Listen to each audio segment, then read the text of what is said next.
Hello, everyone. Welcome to the Hopeful Hearts podcast. I am your host, Holly Perda, and this month we are going to be talking about leadership.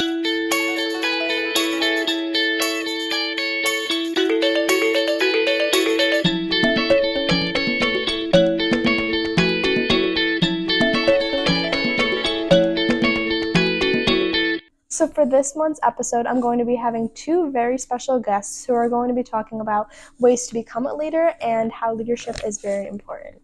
Hi, and today I have with me my dad, and we are going to be talking about leadership. So why don't you tell me a little bit about yourself? Well, my name is Timothy Perda. I also go by Scott. That's my middle name. Hence the T.S. Perda Funeral Home. My father made sure that just in case his two boys wanted to enter the business, ironically we did. We're second generation owners of the funeral home. But we were born and raised in the funeral home. Back in 1961, my father started the first location in Pine Island. He met my mom in 1968 and they got married. After that, 2 years later, they purchased their second location, which was known as the Smolkuski Funeral Home back then. Mr. Smolkuski passed away and the family didn't have anybody interested in continuing their business, so my parents decided to take it over, and here we are today. We're now the second generation owners of the funeral home, and my brother and I both grew up there. At least for my part of my life was the first 12 years of my life growing up day to day, seeing my father do what he did with my mom right there in the village of Florida. We had the same house and business combination in the same building. Nice. Yep. So how do you display skills as being a leader in your position? Well, doing what I do, you have to be a good listener. You really have to listen to the family's needs. You have to hear, unfortunately, not so good times in your life. But you also have to show some humility too. I believe that humility is a big part of being a leader. You need to make sure that you don't get too overtaken, and if you feel you're powerful, you're not. You're there to serve and to help families. So being a good listener and being humble is really a helpful tool and trait to have, because people come to you at their worst and they have nothing but trust in the person that they go to. So it's really important to make sure that you're there for them, and that you also want to make sure that you have good listening skills, because sometimes they just need to unload everything to you, and you have to make sure that you are there to listen and to lend an ear. Yeah. That's very important. That is important. Why do you feel that it's important to help out your community? Community service is a very big part of giving back. I'm actually this month my 30th year in the fire service. I joined the Florida Fire Department at the age of 16, currently now 46, so that's 30 years in the fire service. I'm a past chief of the Florida Fire Department. I went up the line from 1999 until 2011. Was there to make sure that when the call came in, that people responded. I think with the recent fires that took place in Greenwood Lake, I think that opened an eye to a lot of people to realize that there is a need. And this day and age, you need a lot of training, and you have to make sure that you have the credentials to do those kind of services in the community. And I think having that helpless feeling over there in Greenwood Lake between the business owners, the landowners, the homeowners, I think they realize how important it is to have a lot of volunteers, and most of them are. There was very few paid people over there. I went to a restaurant over there not long after that took place, and the woman noticed my jacket, and she immediately sparked up a conversation about how long I was in the fire service. Was I there at the call? And I explained to her that I was not, but we were there to help our own districts and our own communities, because I'm also a member of the Pine Island Fire Department as well. So I think it's very important to be a part of the community, and if you have the time, it is a commitment for sure, but I feel that it helps when people do need help, that they know somebody's going to be coming there to help them. That's a very nice answer. Yep. What traits do you feel are important as a leader? I think one of the most important is to have integrity, to be honest, to feel that to be an honest person, to be an honest leader, I think is one of the most important. Because if you don't have integrity, people aren't going to trust you and believe you. Of course, good listening skills is also a good trait to have. Humility too, because your ego, you don't want it to get the best of you.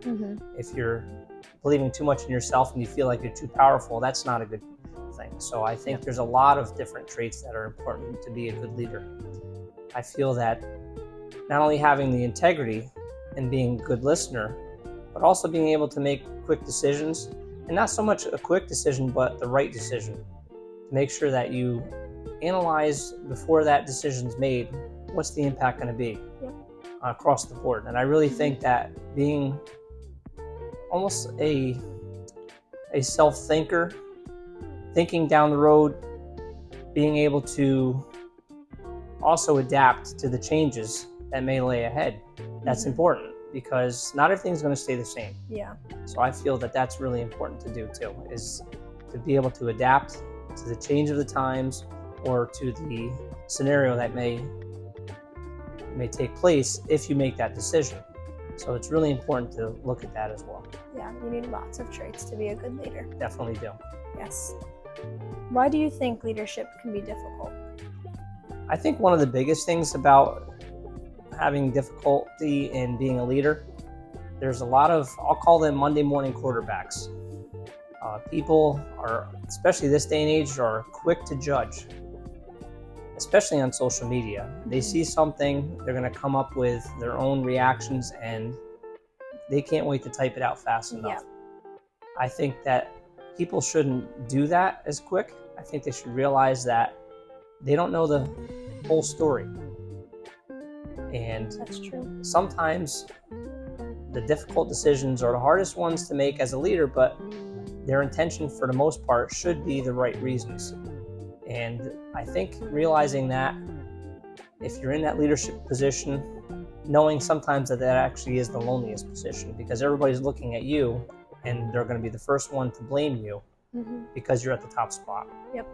That I think is one of the most difficulty traits to have in the community or even on social media. Because with social media especially, the perception may be totally different than what the scenario actually was. Yeah. No doubt about it. I totally agree with that. And lastly, do you have any advice for those looking to become a role model for others? Well, I think that you should be open to a lot of things when you grow up and as you're growing up, because I call them character builders. You may not appreciate now what's going to take place or what you're going to experience, but it's also good to experience bad things, because without experiencing bad things, you have nothing to compare it to. By always having good times in your life, that's fine, but what I'm getting at is failure. People think in this day and age that you're not allowed to fail, that you're supposed to be a perfectionist. Well, I truly believe that the greatest leaders that have taken place in our society failed a lot. And it might not to them look like a failure, but actually gave them more of a determination to make themselves better. And I feel that failure actually will help character build yourself. I think that that really is important, because when making decisions, when you're making certain decisions, I think that that actually will make them a better leader, because they'll realize that if they make a certain decision, that's going to create a negative effect. And I think ultimately they're going to choose the right decision and think it through to make sure that ultimately their goal is to make things better. Yep, because they learn from past mistakes. Absolutely. Yep.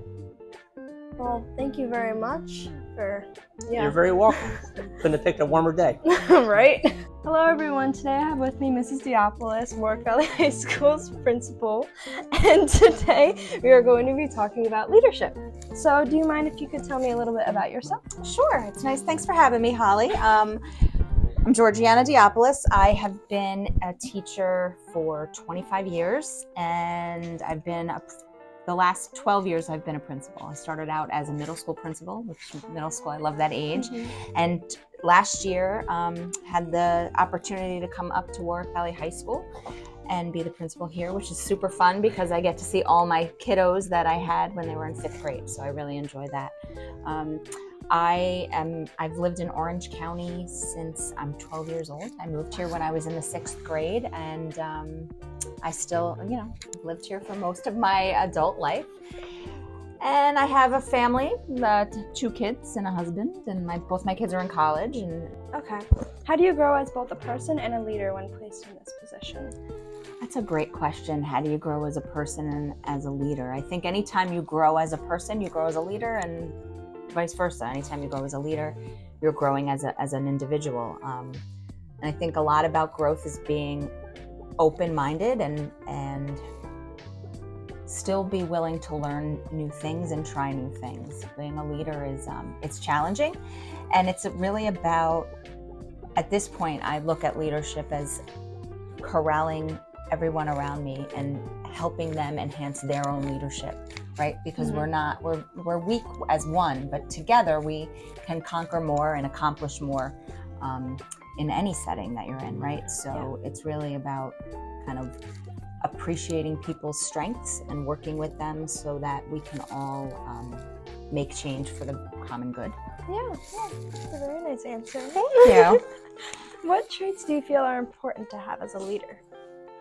I think it's the most important thing I've learned in my experience is to be able to listen and understand where people are coming from at the table. So whenever you have a challenging conversation, it's really important to listen to what the person across the table has to say, digest it, and then figure out how you can move forward together. And listening is huge, and not being afraid. Yeah. Like, I think being a leader takes courage, because sometimes you're going to have to make a decision or that might not be the most popular one, you know? Yeah. So, Yeah. I think leadership can be difficult. leadership can be difficult when you have to make hard decisions or when you're trying to make change. People inevitably, whether they realize it or not, people don't like change. And when you are trying to move a system forward or do something different, people will push back, and that's part of the process. People questioning you. Yeah. So That's good. And do you have any advice for people that are looking to be role models for others? my advice is just always be yourself. Right? Yeah. Everyday leadership is about doing the right thing and treating other people the way you would like to be treated. That's how I kind of look at things, right? If someone's mean to you all the time, you're not going to look to them to push you forward, But I just think being yourself and appreciating, the little things that you accomplish in a day, right? Yeah. Thank you very much. You're welcome. Thank you guys so much for listening to this month's Hopeful Hearts episode, and I'm so very grateful and thankful for each and every single one of you. So please go out there, spread the word. This is for our Girl Scout Gold Award project, so go out there, tell your friends about it, and I really hope that you enjoyed. So peace out, Girl Scout.